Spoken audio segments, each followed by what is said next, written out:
Good evening friends. स्वागत है आपका आपके अपने YouTube channel study with Ravi Thakur पर। चलिए आज की द हिंदू एडिटोरियल वोकैबुलरी की शुरुआत करते हैं।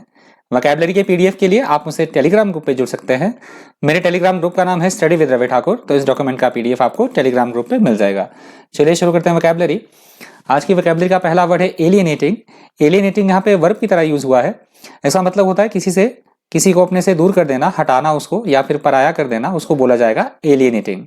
If you alienate someone, you make them become unfriendly or unsympathetic towards you. That is called alienating. Next word है conjured. Conjured यहाँ पे verb की तरह यूज हुआ है। इसका मतलब होता है बड़ी ही चतुराई के साथ, बड़ी ही चालाकी के साथ कोई काम करना, उसको बोला जाएगा conjured. To do tricks by clever, quick hand movements that appear to be magic. That is called conjured. Next word है assertion. असर्शन यहाँ पे नाउन की तरह यूज हुआ है। इसका मतलब होता है दृढ़तापूर्वक, फर्मली, बहुत फर्मली तरीके से दृढ़तापूर्वक किसी बात पर विश्वास करना या फिर दृढ़तापूर्वक कोई बात कहना, उसको बोला जाता है assertion. A statement that says you strongly believe that something is true, that is called assertion. Next word है सकम्ड। सकम्ड यहाँ पे वर्ब की तरह यूज हुआ है। इसका मतलब होता है हार मान लेना, या हम बोल सकते हैं दम तोड़ देना या परास्त हो जाना, उसको बोला जाएगा succumbed. To stop fighting against something, that is called succumbed. Next word है deleterious. deleterious यहाँ पे एडजेक्टिव की तरह यूज हुआ है। इसका मतलब होता है ऐसी कोई चीज जो नुकसान पहुंचाए, जो हानिकारक हो, उसे बोला जाता है deleterious.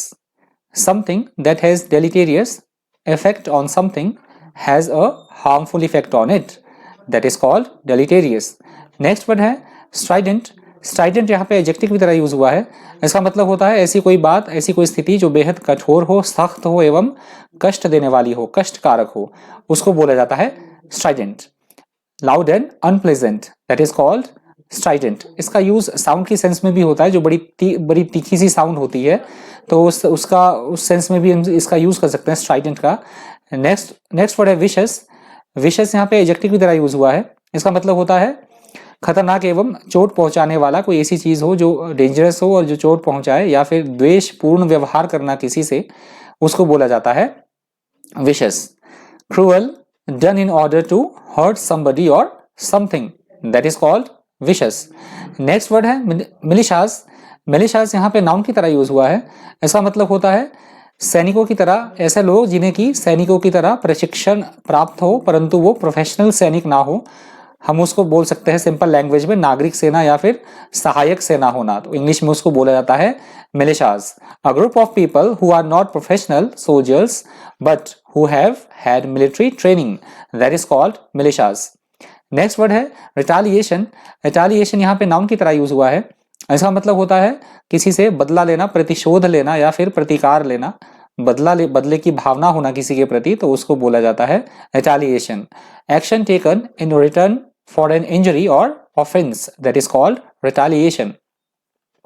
नेक्स्ट वर्ड है एपेटाइट। एपेटाइट यहाँ पे नाउन की तरह यूज हुआ है। इसका मतलब होता है किसी वस्तु को प्राप्त करने की तीव्र इच्छा होना, तीव्र लालसा होना, उसको बोला जाता है एपेटाइट। इस वर्ड का यूज भूख की सेंस में भी होता है। यदि बहुत ज्यादा हमें क्षुधा लग रही हो, भूख लग रही हो, तो उस सेंस में भी इसका यूज होता है एपेटाइट का। A strong desire for something, that is called appetite. Next word है इवेट। Invade.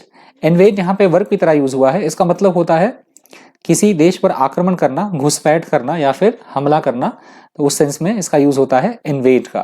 To enter a country with an army in order to attack and take control of it, that is called invade. और आज की vocabulary का अंतिम word है avert. Avert यहाँ पे verb की तरह यूज हुआ है। इसका मतलब होता है किसी अप्रिय बात को घटित होने से, हैपन होने से रोक लेना, उसको टाल देना, तो उसको बोला जाता है avert. To prevent something unpleasant, that is called avert. तो आज के वोकैबुलरी का अंतिम शब्द था। वीडियो आपको हेल्पफुल लगा हो, इन्फॉर्मेटिव लगा हो, वीडियो से कुछ आपने सीखा हो, तो प्लीज वीडियो को लाइक कीजिएगा, ज्यादा से ज्यादा शेयर कर दीजिएगा, और अगर आप मेरे चैनल पर नए हैं तो चैनल को सब्सक्राइब करना मत भूलिएगा। तो आज की वोकैबुलरी इतनी ही थी। Thank you, thanks for watching.